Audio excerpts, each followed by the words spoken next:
In this episode, we are going to show you our fly river turtle, baby Nile crocodiles, baby Morlet crocodiles, and then we are going to feed and socialize some of our monitor lizards. I am going to bring into my greenhouse some rare palm trees for the winter, and after this, we are going to build a platform for our incoming 3,400-gallon tank. Let's take a look. We just brought this fly river turtle here, and we put him in the 2,500-gallon tank. But we're gonna try to put him in the 300-gallon tank so we can look at him and monitor him and make sure he's eating good. And he has a little spot, white spot on him. We just wanna keep an eye on that. And he ate 5 bananas already. So we're very excited. I'm gonna show you where we're gonna put him. I have this 300-gallon tank here. This used to be a lobster tank. And the restaurant went out of business and I was able to score this tank. So in this tank, we're going to put the fly river turtle, and we're going to build a stand right here for our 3,500-gallon tank, which was supposed to come today, but I needed extension corks. I needed extension forks for my skid steer, and I had to buy them from Amazon. I couldn't rent them from anyone because the tank is 8 feet wide and had to support it from underneath. So I ordered the forks. The fork's supposed to be here on Friday. Next week, we're going to get the 3,500-gallon tank. And then in December, we're going to get the two 7,000-gallon tanks. And the 7,000-gallon tanks are going to take up the whole wall. I don't know how I'm going to use these blue tubs. Don't even know if there's going to be room for blue tubs. But we're going to see. We're picking up some more crocodiles. So maybe this could be a reptile, crocodilian aquarium room.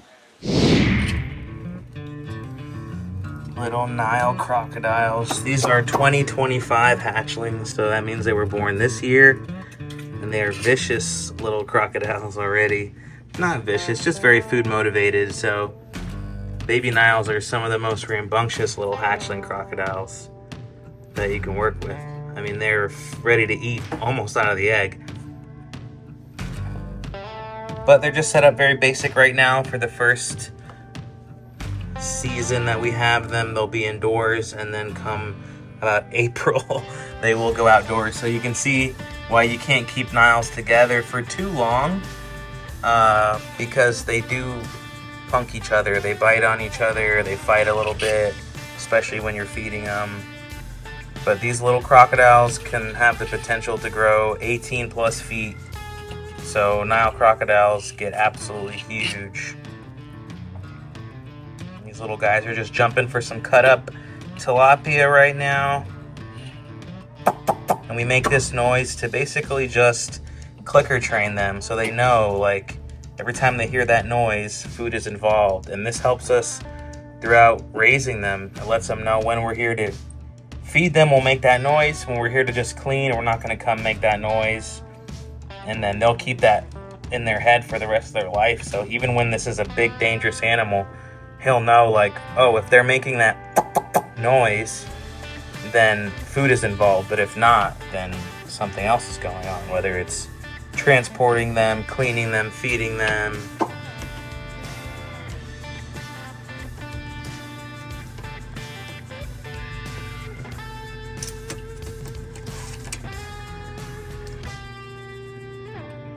And Nile crocodiles are the second fastest growing species of crocodilian on the planet, right after the saltwater crocodile.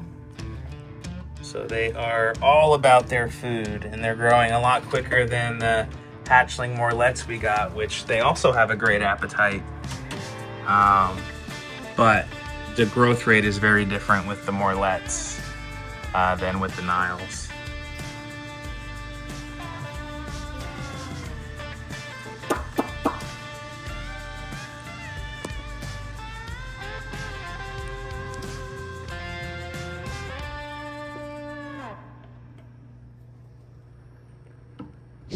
So we just came to offer up some food to all the monitors after a couple days off, and after appetites being low with the cold snap, and everybody is fired up. The black throat was chasing KJ around. The croc monitor was bouncing off the walls.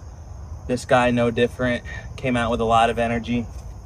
So he's putting down a medium rat right now, which is usually the biggest thing I'll give him, but he didn't eat too much last week, so I wanted to offer up something a little bigger and fattier, so the rats do a great job with that. So now that he had one nice big rat, we'll see what he wants to do. Maybe we'll do another rat back to back, see if we can get a little meat on this guy's bones.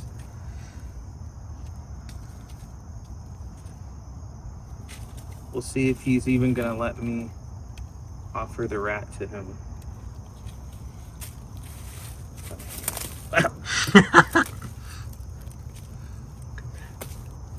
So he's trying to rip it and tear it, but soon he'll realize it's gonna be eaten. So he is spraying me in the face with rat water and dirt and sand, which is really lovely. And I can literally taste that wet rat in my mouth. So that's a good thing. He's putting down 2 medium rats now, which is great. And with this lizard, we feed him out until he is completely full. We don't, like with some of the other animals, we'll cut him off at a certain amount. We don't want them to overeat or, you know, to get too fat. But with this guy being so young and in a growth spurt, we offer him until he is completely gut loaded. And you can see him work the rat down, similar to how a snake would, but honestly a lot more effective. I mean, they can't eat something larger than their head like a snake, but they're able to work that same kind of motion and push a large prey item down. I mean, that's a significant size rat. But we're gonna hang out with him just for a minute because it is important to just kind of spend some time with the animals, let them trust you. We couldn't come in here and sit down and film with this lizard even just a month ago. I mean, we'd have to sneak up here, try to be quiet, one person hide. I mean, he's come a really, really long way. And I'm sure you guys have seen in some of the other videos how he's been crawling through my lap and just kind of hanging out. So, as I say it, he's coming to do it. Wiping all the rat juice on my leg.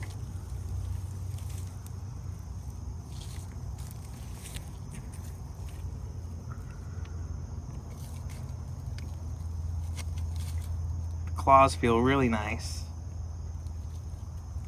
Now if I like lift my hand towards him or anything, he's gonna get really spooked, so I'm not working on like descents with him yet, how we do touch a lot of the other monitors. I'm not gonna do that to him yet.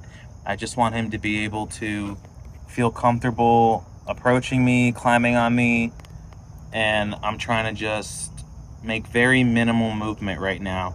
Just the fact that he's, you know, allowing us to be in here and have KJ this close as well with 2 people here at once. I mean, let's see if he'll even let me. So he reacted not negatively, just a little nervously, but that's okay. So we'll just keep the hands out of it for now. But he's just checking me out. He found a hole in my shorts, so we have to not let that happen. Okay, we're getting handsy here quicker than we thought. But he didn't react bad. My pants are ripped, and he wants to... Please no. He wants to get in there. So he's letting me grab him.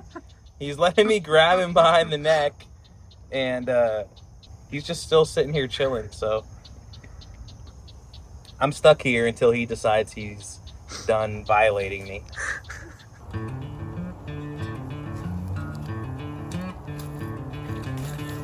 Look at him go.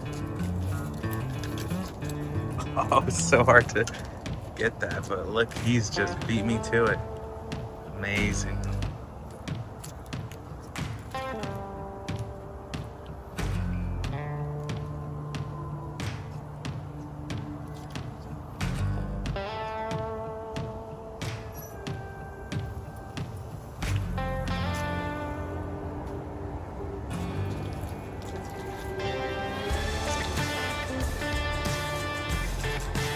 Whoa, he caught himself.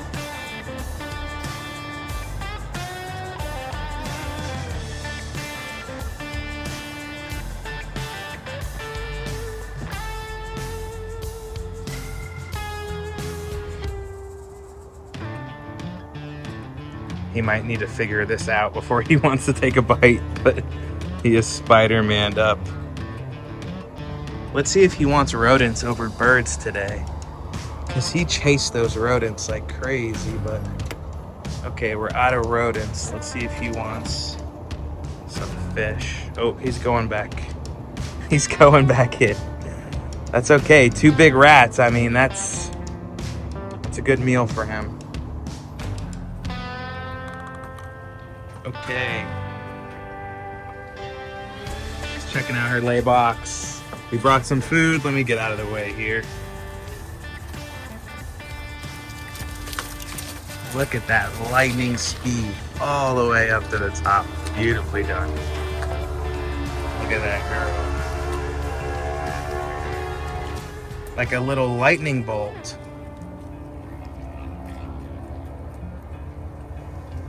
Excellent.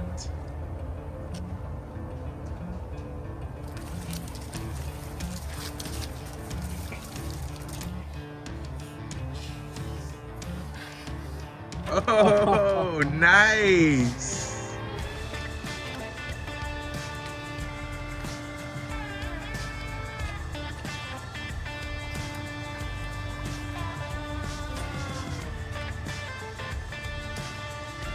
Where do we want to go?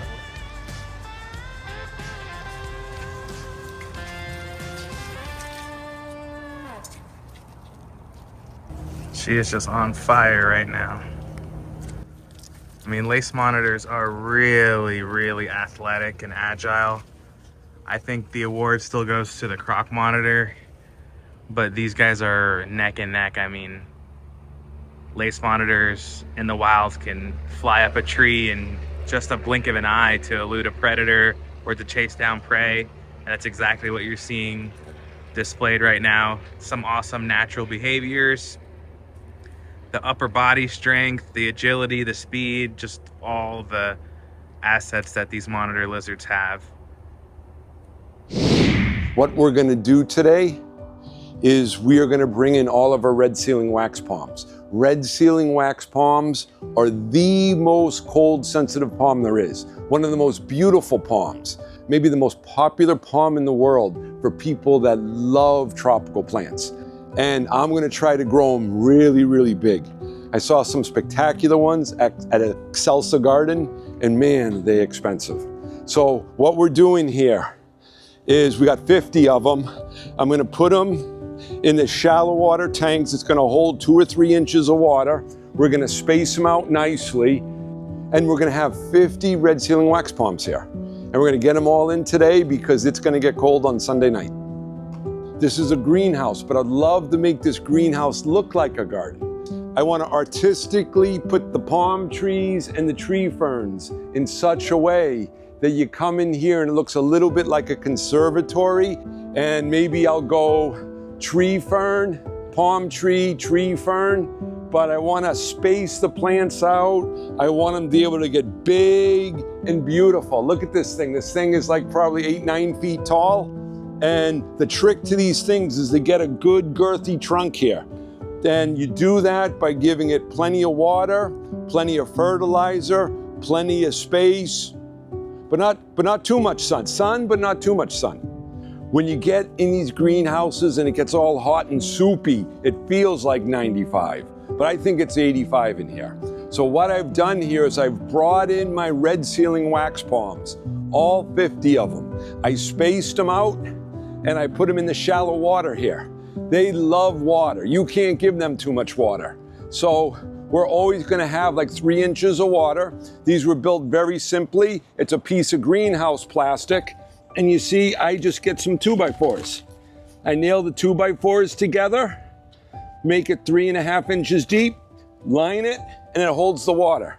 And it's gonna be beautiful. We're gonna fertilize these. We're gonna keep them hot all winter long. Look how beautiful this palm is. See that? Look at that. It's bright, bright, bright red. One of the most beautiful palms there is. And I got 50 of them here. So we're gonna make the most awesome palm collection we possibly can this winter.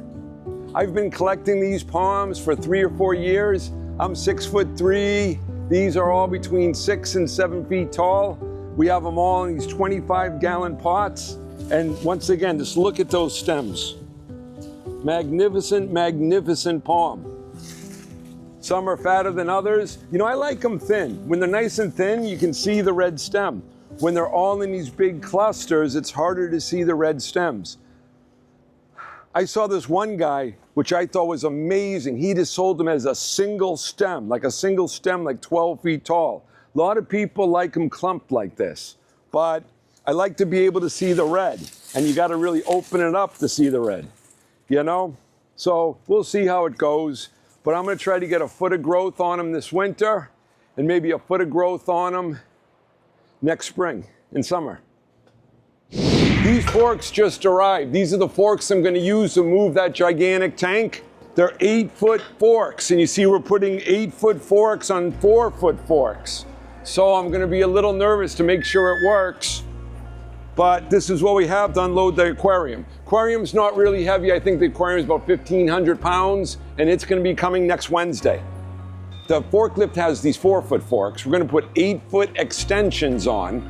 So therefore, we're going to be lifting something where the center of gravity is farther away from the forklift than it's supposed to be. I don't know if that makes sense or not. So we're going to practice. We're going to lift a 1,000-pound pallet and see how easy it is to lift up. Then if we can lift a 1,000-pound pallet, no problem, then we'll be good to go with the 1,500-gallon tank next week. So I just wanted you to maybe lift it 3 feet off the ground or 4 feet off the ground and then put right back down.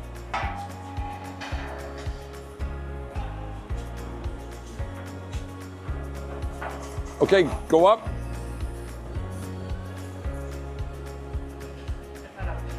Does it feel good? Is it hard? Does it feel good? It's easy. You can move that all around. Okay, put it down, take the forks off, and we're good for next week till the aquarium comes. Thank you. Wow, look at the size of this tank, everybody. This right here is going to be a 3,500-gallon tank. It's going to be 16 feet long, and it's going to be 8 feet wide. It's going to have an 8-foot viewing panel here. It's going to have an 8-foot viewing panel right here. So what we're going to do here is we're going to put, didn't build this the way I told them to build it, but I'll talk to them later. So we're going to need these ribs every 12 inches. So they're going to have to put more cement block in here. But every 12 inches, we're going to have these ribs. We're going to put 4 sheets of plywood. The tank's going to be 4 feet high. So we're going to bring it in on pallet jacks. We're going to have to lift it into place here. And then that sucker's going to be about this high with these 2 beautiful viewing windows. I can't wait to show you on next Sunday's video. We will see you next week, and don't forget to like and subscribe.